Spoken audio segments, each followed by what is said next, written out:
Oi, gente, tudo bem? Meu nome é Kathleen Roberto, eu sou psicóloga e no vídeo dessa semana eu vou conversar com vocês um pouquinho sobre o transtorno de personalidade borderline. Quero lembrar vocês que esse vídeo fica salvo no meu canal do YouTube e no IGTV, então se você conhece alguém que tem essas características e você quer colaborar com essa pessoa, envie o vídeo para essa pessoa que você pode ajudar. Veja, Kathleen, o que é o transtorno de personalidade borderline? Ele é um padrão generalizado de instabilidade de humor, e isso geralmente se inicia no começo da vida adulta. Então, nas relações interpessoais, aquilo que a pessoa tem com a autoimagem dela mesma, a impulsividade são padrões muito significativos dentro do transtorno de personalidade borderline, tá? A pessoa que tem esse transtorno, geralmente ela tem uma dificuldade muito grande relacionada ao abandono.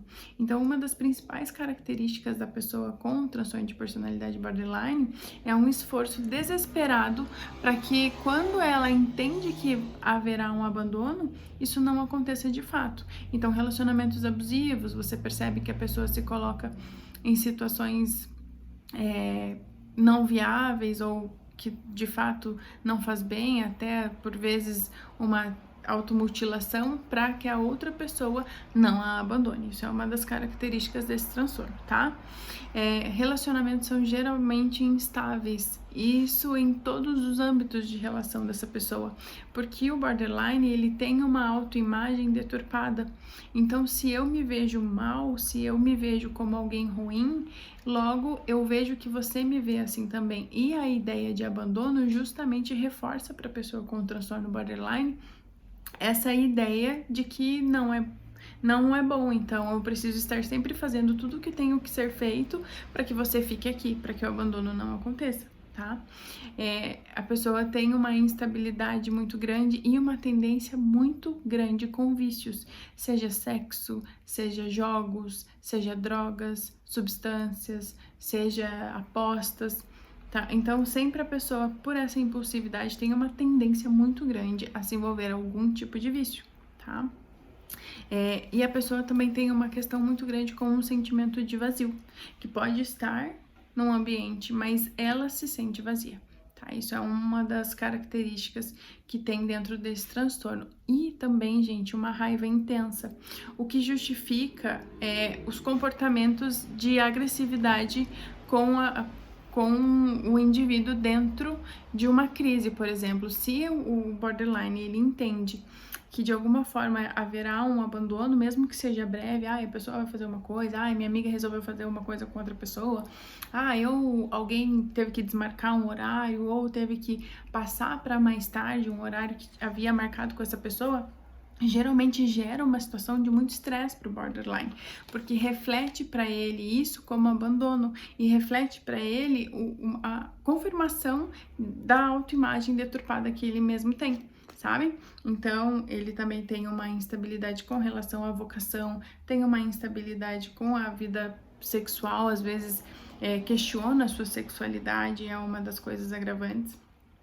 E quando em crise, gente, a pessoa borderline, ela tende a ser muito agressiva, bate, xinga, fala o que não deve, o que depois, dentro de quando acalma, né, que isso aí leva horas para acontecer, dependendo da situação e do tamanho dessa crise, o que geralmente acontece é a pessoa se sentir culpada, se sentir mal por aquilo que fez, então faz ela ser ainda mais entregue para dentro dessas questões de relacionamento. Então ela tá sempre, ao invés, né, ela se sente ameaçada dentro da relação e ao invés de conseguir falar sobre isso, a reação dela é muito mais agressiva, muito mais impulsiva. Kathleen, o que pode ser feito para que essa pessoa, então, volte para o seu padrão emocional? É que a pessoa que ela entendeu, isso é uma das questões, né? A pessoa que ela entende que iria abandoná-la, demonstre que de fato está ali. Isso é uma das questões que podem fazer com que o humor da pessoa comece a voltar ao normal, tá? Gente, a pessoa, eu até anotei aqui para não esquecer. A ideação suicida que existe dentro desse transtorno de personalidade, ela é geralmente um pedido de socorro, tá? É um pedido de, por favor, olha aqui. Então, a superação desse sentimento de abandono que a pessoa sente, geralmente ela demonstra com a automutilação ou até mesmo com a tentativa de suicídio, porque ela é uma pessoa que se sente por vezes incompreendida.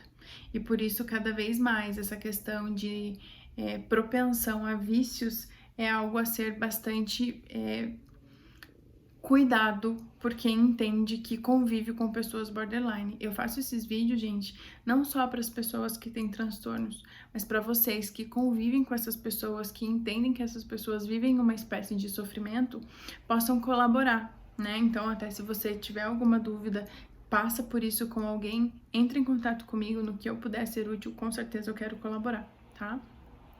Kathleen, essa raiva intensa e descontrolada, né, essa dificuldade que essas pessoas têm, tem um tratamento? Pode acontecer? Veja, dentro do primeiro ano de processo terapêutico com a pessoa borderline já é visto uma grande melhora, tá? Mas existem casos, sim, que após os 30 anos até os 40 anos sejam mais significativos e aí começam a abrandar, tá? Existe sim um acompanhamento psicológico a ser feito, entender essas questões, essa demanda de sentimento de abandono, de vazio existencial, também dependendo de como está, né, as questões psicológicas, porque existe sim ali uns outros transtornos que podem ser associados, então pode ser feito sim acompanhamento também com psiquiatra, seja de acompanhamento ou medicamentoso, tá? Espero ter sido bastante claro, espero que esse vídeo tenha tirado algumas dúvidas de vocês. Prestem atenção nessa autossabotagem também, porque uma das características deste transtorno é a pessoa estar conquistando coisas, está, por exemplo, tô quase me formando, querer largar curso, tô quase conquistando um novo patamar dentro da minha empresa. A pessoa quer abandonar os projetos, então a pessoa ela tá sempre se sabotando de alguma forma. Também é uma das grandes características desse transtorno, tá? Então é isso. Se vocês tiverem alguma dúvida e quiserem conversar comigo, me chama no DM. Um beijo pra vocês, boa semana.